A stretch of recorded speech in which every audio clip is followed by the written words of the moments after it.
Two of the most powerful forces shaping our world, capitalism and democracy, are often seen as partners. But are they really working together? Or are they on a collision course? This is the story of a growing tension.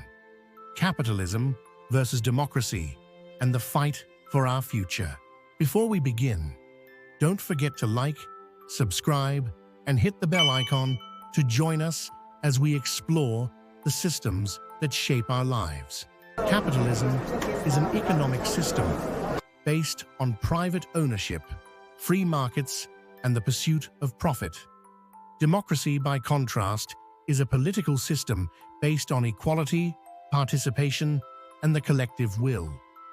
One prioritizes wealth creation, the other, collective decision-making. When aligned, these systems can create prosperity and freedom. But increasingly, one is overwhelming the other. In the 20th century, democracy and capitalism coexisted with relative harmony, at least in theory. Strong labor movements, progressive taxation, and welfare programs created a social contract. This balance, though imperfect, lifted millions out of poverty and expanded rights. But in the 1980s, a new ideology took hold: neoliberalism. Markets were hailed as more efficient than governments. Regulations were cut. Taxes were slashed. Public goods were privatized. Capitalism became more aggressive.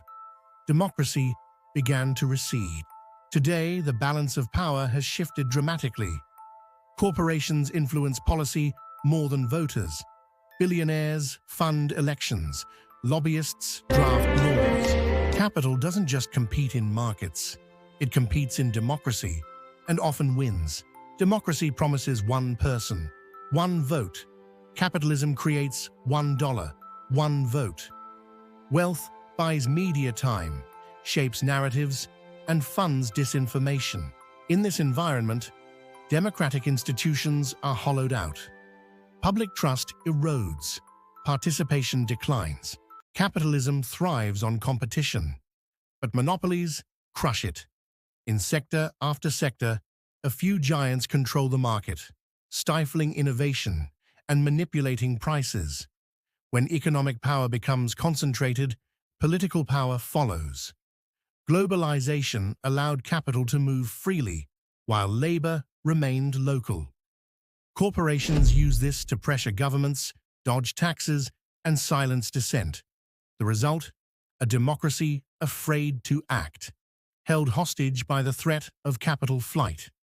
As capitalism grows unchecked, public investment shrinks, wealth gaps widen, basic rights become privileges. A democracy that cannot meet people's needs becomes a democracy in crisis. Big tech platforms have become both economic empires and social gatekeepers. Their algorithms decide what we see, what we believe, and even how we vote. They operate above democratic oversight, turning users into products and choices into illusions. Climate change threatens humanity, but the profit motive resists meaningful action. Oil companies lobby against green reforms. Politicians fear economic retaliation. Capitalism prioritizes quarterly profits. Democracy, when functional, thinks generationally. Around the world, people are fighting back. They demand climate justice, economic reform, and democratic renewal. But they face a system where power is no longer accountable and where money often speaks louder than votes. This is the central question of our time. Can democracy control capitalism, or will capitalism consume democracy? Will the public reclaim power, or will oligarchic rule become the norm under a democratic mask? It doesn't have to be this way. Economies can be designed for dignity. Markets can serve people, not just profits. Democracy must extend beyond the ballot box, into the workplace, the economy, and the algorithm.